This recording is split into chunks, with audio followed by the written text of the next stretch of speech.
Dragi gledatelji, dobar dan i dobrodošli u još jedan Automarket.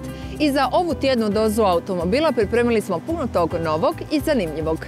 A ovdje pokraj mene je najmanji Audijev gradski automobil, riječ je o drugoj generaciji Audija A1. Iako je najmanji, to ne znači da je uskraćen za sve blagodati kojima su opskrbljeni Audijevi veći modeli. Domaćoj javnosti predstavljen je na Zagrebačkom adventu, a mi ćemo ga detaljno testirati u jednoj od narednih emisija. Sada slijedi najava današnjih tema. Testirali smo novu generaciju hibridne Toyota RAV i osvježeni Peugeot 108. Trgovinski sporazum ukida carine na japanske automobile. Koliko su sigurne ceste u Hrvatskoj? Budite s nama. Danas je klasa SUV-a najbrže rastuća na svim tržištima, pa tako je i kod nas. Jedan od njenih pionira bila je tamo već davne 1994. godine simpatična Toyota RAV4. Njena peta generacija upravo je stigla na ceste, veća i ozbiljnija nego ikad. A najviše se očekuje od hibridne verzije. Idemo vidjeti što Jure Šebalj kaže o njoj.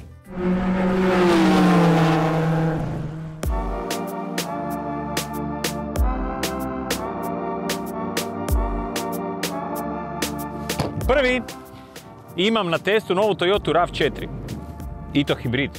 Ako je Toyota RAV4, stara ona, ovo je četvrta generacija, praotac svih SUV-ova, onda je i Toyotina hibridna tehnologija prabaka, nema veze, prabaka, deda i baka, otac i sin. Uglavnom, ovo je novi auto, snimi auto, ne mene snimati, ovo je novi auto. Onaj tko dobro zna nešto o Toyotama, zna da su Toyote nekad bile onako oble u 90-im godinama. Međutim, 2014. godine Aikido Toyota je rekao: više nećemo raditi dosadne automobile. I od onda je nastalo ovo, da auto je špičast sa svih strana i to mi se jako dopada. Pogledajte samo njegov izgled sprijeda. Sada ja mogu ovako pokazati. Tada! Automobil podsjeća dizajnom na onog malog od prije 2 godine, a to je CHR. Međutim, CHR je manji, on je još razigraniji, a ovo je više onako klasičnih linija. Bočno će običan namjernik odmah vidjeti jednu sličnost sa Jeepom. To su ovi rubovi blatobrana, Jeep Cherokee ima iste. Međutim, ja ću reći ovako, auto je kompletan napravljen iz tih izlomljenih linija. Iz prijeda, iz traga, a izgled stražnjeg kraja je zgodan, svakako originalan. Ovdje se nalazi klasika spoiler, malo izvučena stražnja svjetla i dolje su dvije takozvane rore i ispušne cijevi. Pazi, vidiš ti kad jedan hibridni automobil ističe da je šta? Zabavan, jer Toyota ne radi dosadne automobile. Hvala lijepa! U odnosu na normalne automobile, SUV-ovi su nešto malo povišeni od zemlje, tako recimo ovaj u svojoj dodatnoj opremi ima ugrađen ovaj ovdje prag. Što je dobro i pozitivno, zato što kad jedna ljupka djeva vozi auto nižeg uzrasta, ona neće imati problem ući i izaći van iz auta. Dimenzija automobila. Auto je nešto malo kraći u odnosu na stari model, međutim međuosovinski razmak je narastao. Isto tako su smanjeni i prevjesi, to je pozitivno. Prevjes vam je ovaj ovdje dio automobila sprijeda i straga. A ono što najvažnije, prtlžnik je veći za čak 80 litara. Idem van iz kadra. Jel mogu van? Toyota u ponudi ima benzinski ili hibridni motor sa pogonom na prednje ili sva 4 kotača. Dizela nema, ali zato ovaj ovdje sa pogonom na prednje kotače, ispričavam se, nisam skinuo poklopac motora. Možemo sad dalje. Iz 2,5 litre, 177 konjskih snaga, u potpunosti nov motor. Do 218 konja nadoknađuje strujni motor. Sad akcija! Opa!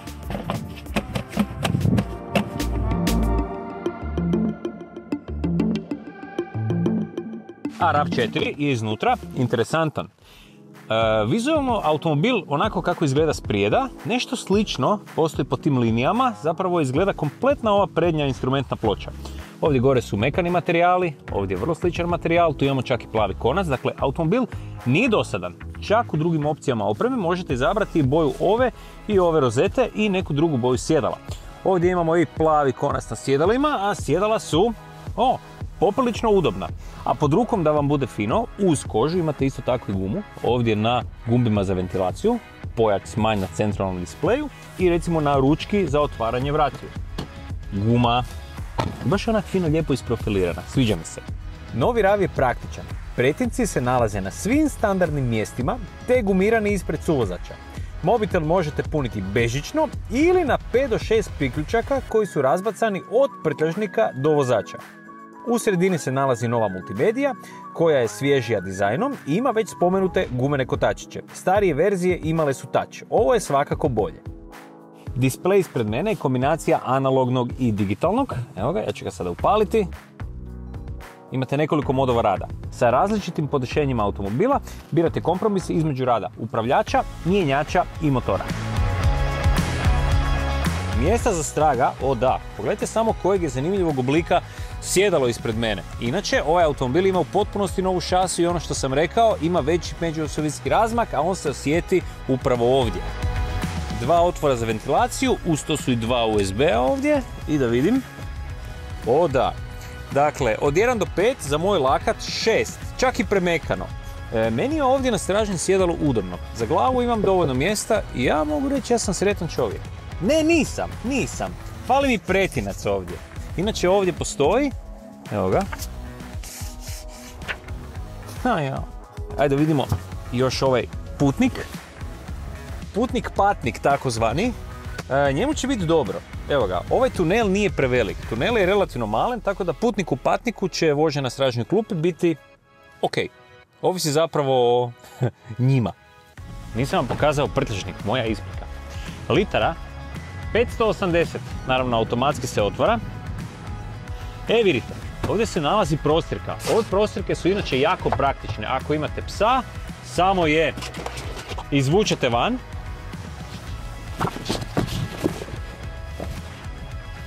I odložite. Evo, ovo nije bilo u scenariju. Podnica je u potpunosti ravna, a ako ne želite možete je spustiti za nekoliko centimetara dolje. Kada se preklope stražnja sjedala, onda imate u potpunosti ravnu podnicu. Čak je možete preklopiti i sa dignutim naslonom.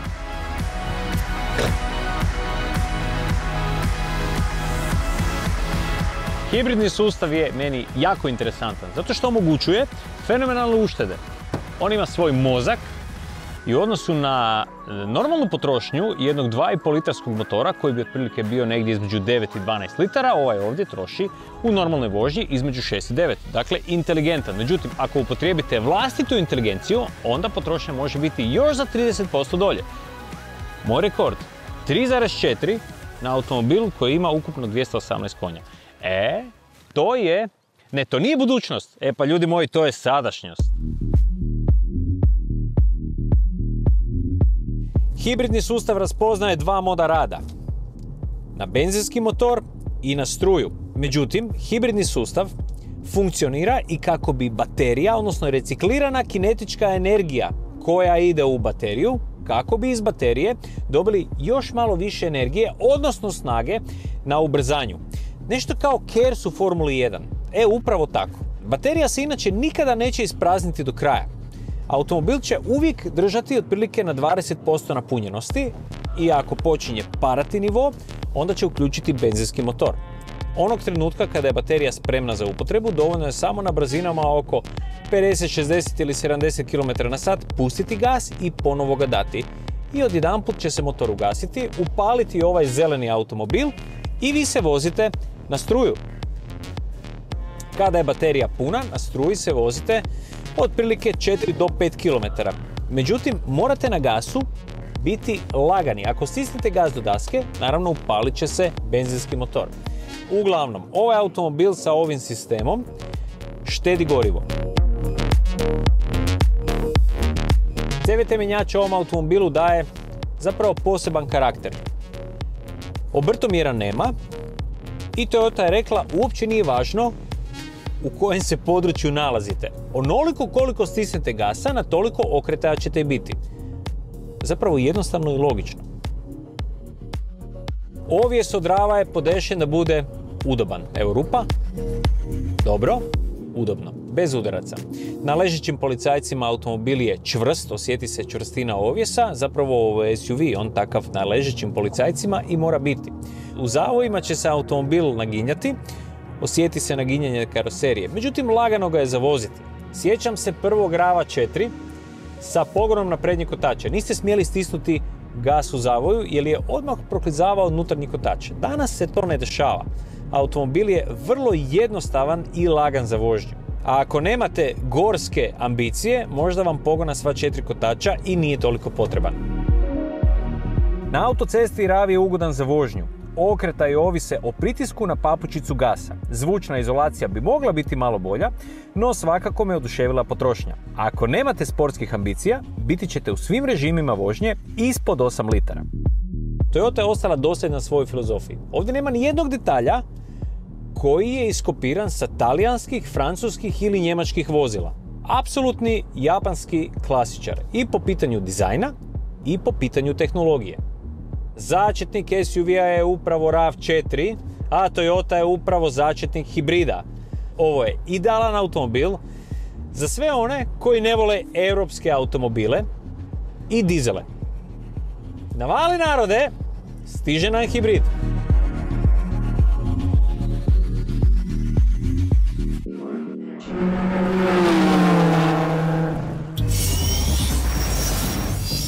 Zovem se Liv. Ja sam virtualna ambasadorica za Renault Kadjar. Stvorena sam da doživim stvarne emocije po prvi put. Da otkrijem, da istražim, da osjetim. Snažan, moćan.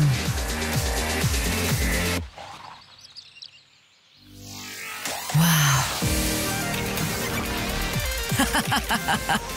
Čudno je to, dok svi pokušavaju živjeti u virtualnom svijetu. Mene privlači stvarni. Osjetite ga i vi. Novi Renault Kadjar osjeti stvarnost.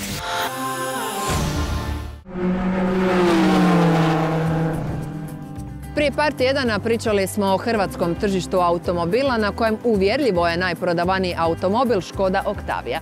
Hrvati su kod Škode nekako prepoznali odličan omjer uloženog i dobivenog. A što Škoda nudi kod svojih drugih modela, pogledajmo u prilogu koji slijedi. Prošla godina je na hrvatskom tržištu novih automobila donijela nove, bolje i optimističnije brojke. U konkurenciji modela Škodina Octavia je bila uvjerljivo prva s gotovo 3000 prodanih vozila i to drugu godinu za redom. Octavia je još od prvog modela prepoznata kao prostoran automobil s velikim prtljažnikom, dobrom motorizacijom i opremom, vrlo kvalitetnom izradom i razumnom cijenom. 5 je osnovnih paketa opreme uz 2 posebne izvedbe. Naravno, tu su i sigurnosni i komfortni sustavi potpore, kao i pomoć pri parkiranju i 4 sustava infotainmenta. I benzinski i dizelski motori su s turbopunjačem i pokrivaju raspon od 115 pa do 230 konjskih snaga.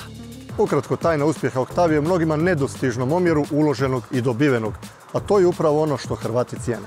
Ali osim Octavije, koja je vremenom postala sinonim za dobru limuzinu, Škoda ima još zanimljivih modela i ponuda. Tako B segment kod češkog proizvođača predstavlja Fabia, koja je lani vizualno i tehnički dotjerana. I kod Fabije Škoda pribjegla staroj taktici.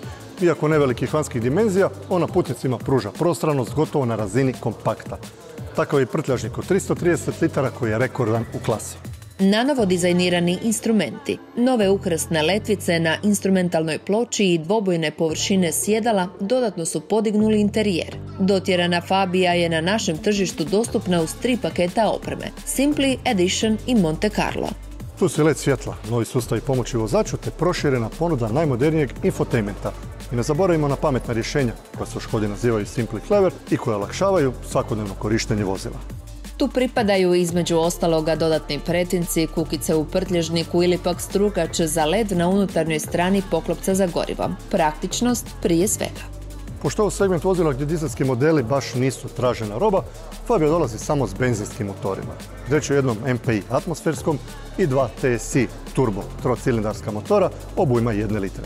A kako bi ovaj zanimljivi automobil bio još pristupačniji hrvatskim kupcima, Škoda je za njega pripremila aktivnu prodajnu akciju. Uz financiranje putem Porsche leasinga potpuno opremljena Fabia Simply stoji 85.000 kuna. Tu su i servis za 1 euro mjesečno do 105.000 prijeđenih kilometara, kao i doživotno mobilno jamstvo. Škodina tradicija proizvodnje luksuznih limuzina seže još na sam početak 20. stoljeća. Danas u toj klasi Škoda nudi Superb, čije ime se prvi put spominje 1934. godine.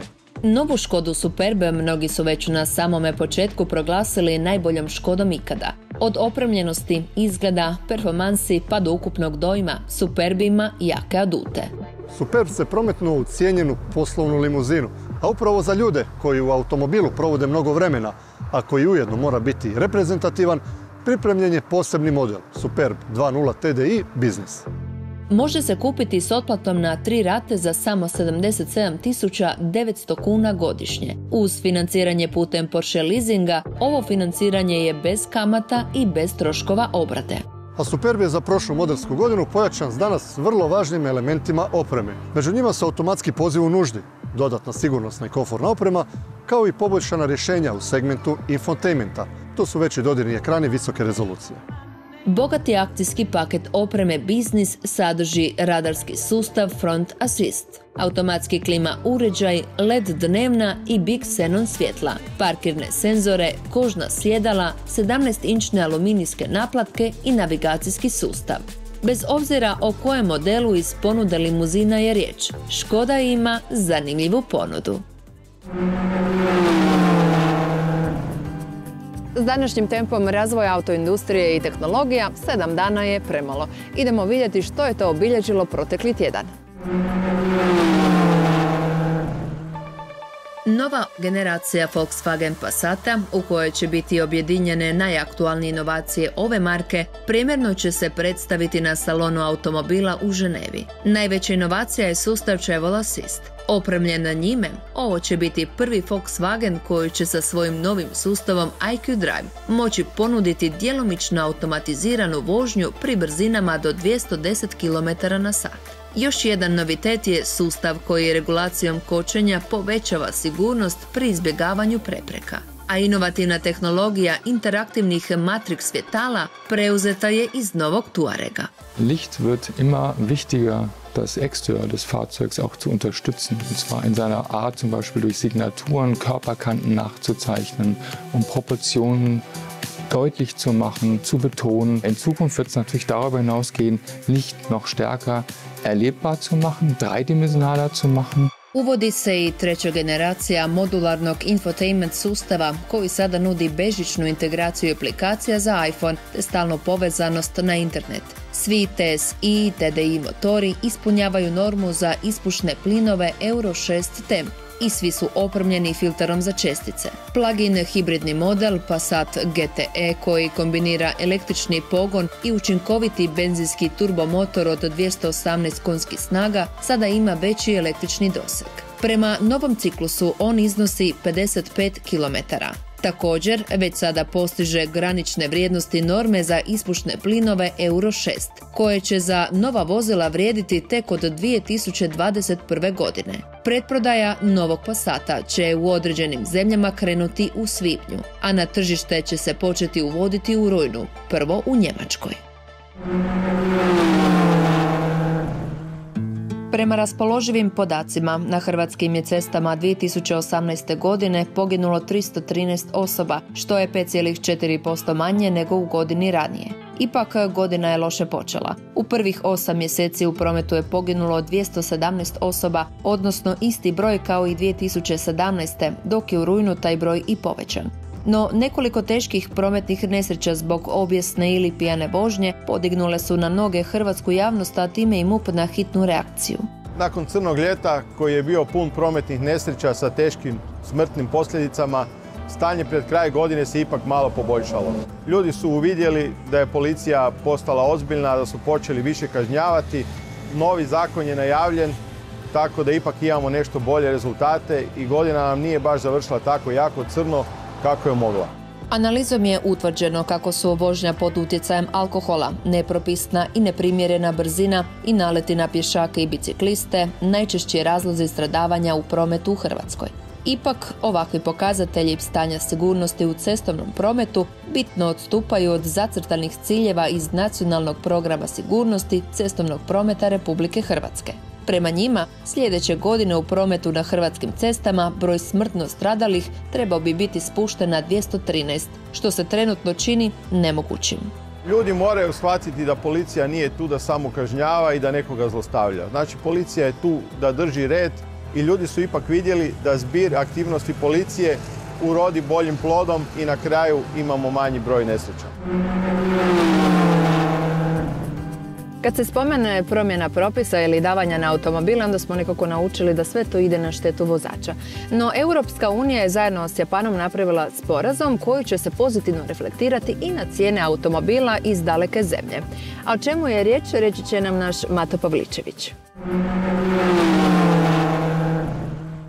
Prošlog ljeta potpisani sporazum između Europske unije i Japana stupio je na snagu prvog dana veljače. To je najveći trgovinski sporazum koji je EU ikad dogovorio, a njime se stvara područje otvorene trgovine koja obuhvaća više od 600 milijuna ljudi. Nakon prijelaznog razdoblja do 7 godina otvorit će se granice Europe za japanske proizvode i za europske proizvode u Japanu. Sporazumom će se ukinuti velika većina carina u visini od 1 milijarde eura godišnje koje plaćaju europske tvrtke koje izvoze u Japan.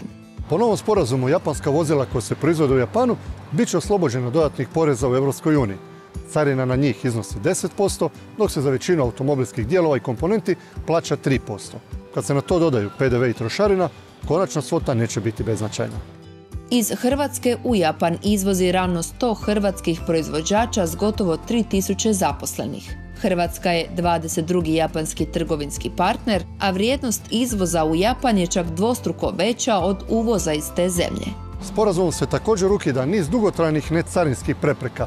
Međutim, treba imati na umu da se većina japanskih automobila koji se ovdje prodaju i proizvede u Europu, pa carine na njih tako i nema. Očekivano, najveći gubici ovog sporazuma lako bi mogli ispasti pogoni japanskih, ali i drugih proizvođača u Velikoj Britaniji, pogotovo ako se dogodi tvrdi Brexit. Vozila iz tih pogona bit će skuplja nego da se uvoze izravno iz Japana. Ali s ove strane British Channela se očekuje da će sporazum povećati izvoz za 13%, odnosno za gotovo 36 milijardi eura.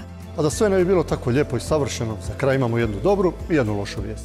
Dobra vijest je da su se carine na dijelove i komponente ukinule odmah.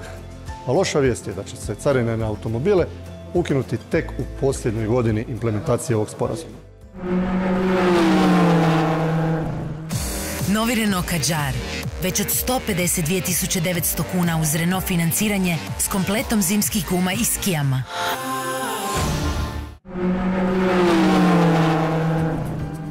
Kao što smo već spomenuli na početku emisije, današnji gradski automobili su skoro po svemu isti kao i veliki, osim po dimenzijama. A jedan od šampiona simpatičnosti je najmanji Peugeot 108, kakav je u svom osvježenom izdanju, reći će naš Branimir Toporac.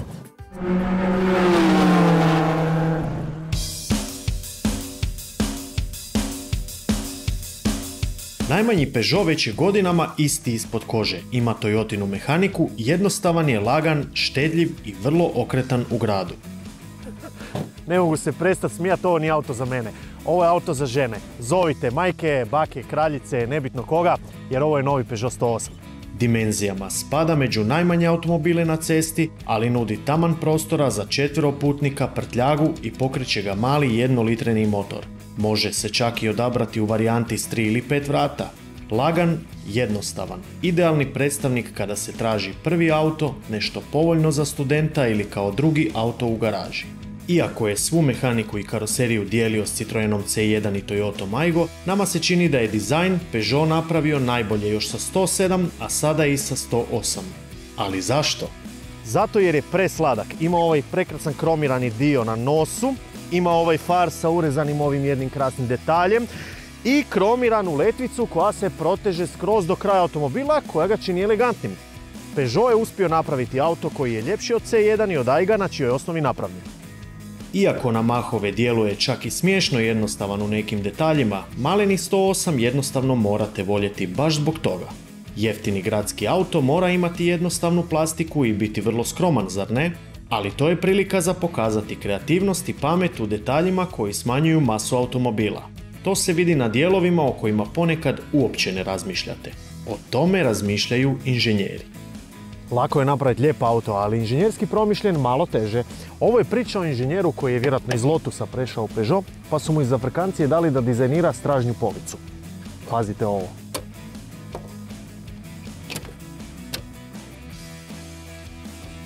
...20 grama. Niti. Ovo je genijalno. Teži svega 815 kg. Sa svime se maleni japanski motor odlično nosi. Daje 72 konja i omogućuje najveću brzinu od 160 km/h. Najveća je snaga na 6000 okretaja i u svakom trenutku motor će vam dati do znanja da voli okretaje. Mjenjač ima jako duge omjere, ali potrošnja na testu je bila 5,9 litara i njome smo zadovoljni. Francuski stil, japanska tehnika, samo malo da nađem. Evo ga, 3 konja više nego prije, 14,3 do 100, 3 cilindra i jedan zvrkasti karakter, pravi ga je gušt voziti u gradu, taman za grad. Već nakon 3 dana privikavanja sve je jasno. Ovo nije spor automobil i može ubrzati za 12,6 sekundi kada start, prvu i drugu brzinu složite kako treba na suhoj podlozi. Pritom će vam čak biti i zabavno. Nije trkač, ali za grad niti ne treba ići brže i osjetno je življi nego prije. Uz sve to nevjerojatan je poriv kojeg dobijete kada čujete zvuk, osjetite vibraciju i poželite iscijediti sve što trocilindraš nudi. Ima nešto kao duh rentakara, ako nas razumijete, i što ga više cijedite osjećat ćete se bolje. To volimo na benzinskim malim motorima. Ne smeta im kada od njih tražite više jer se vrte s lakoćom. Osjeti se puno bolji odziv na gas, vjerojatno zahvaljujući dorađenom usisnom traktu. Unutrašnjost se promijenila tamo gdje je trebalo. Od vrha prema dnu. Dobar, brzi i jednostavni infotainment, kružni birač za grijanje klimu, grijač stražnjeg stakla i na dnu USB i AUX priključak. Bez toga nikud.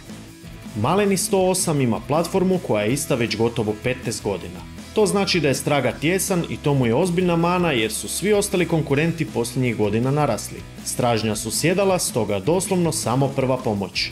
Prtljažnik je taman za nekoliko većih vrećica za kupnju. Dojam u interijeru je puno bolji nego u 107 koja je izgledala pomalo plastično. Nije da je sve postalo mekše, ali malo ljepši detalji, dobar infotainment i šarenija sjedala uz dobar paket opreme Allure napravi su jako puno za opći dojam. Nemojte tražiti ozbiljnost jer ovdje je sve jako razigrano, možda čak i malo previše.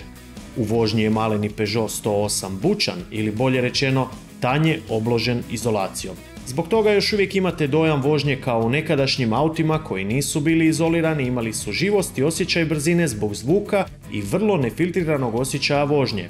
Auti su nekada bili manji i zabavniji, baš kao ovaj, a taj osjećaj stare škole još je prisutan u najmanjem Peugeotu.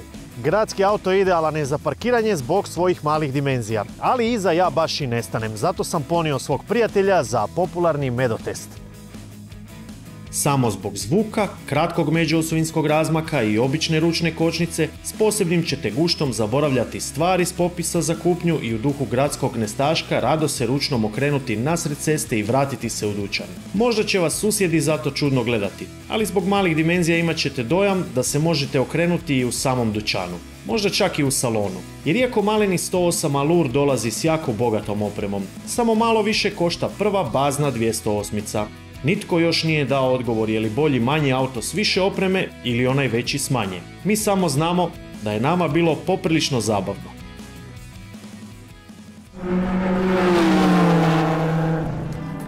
I to bi bilo sve u današnjem Automarketu. S vama smo ponovno za tjedan dana s novim zanimljivostima, testovima i tehnologijama. Do tad kao i uvijek budite uz nas, pratite nas putem naših online kanala. Vozite polako i sigurno. Lijep pozdrav!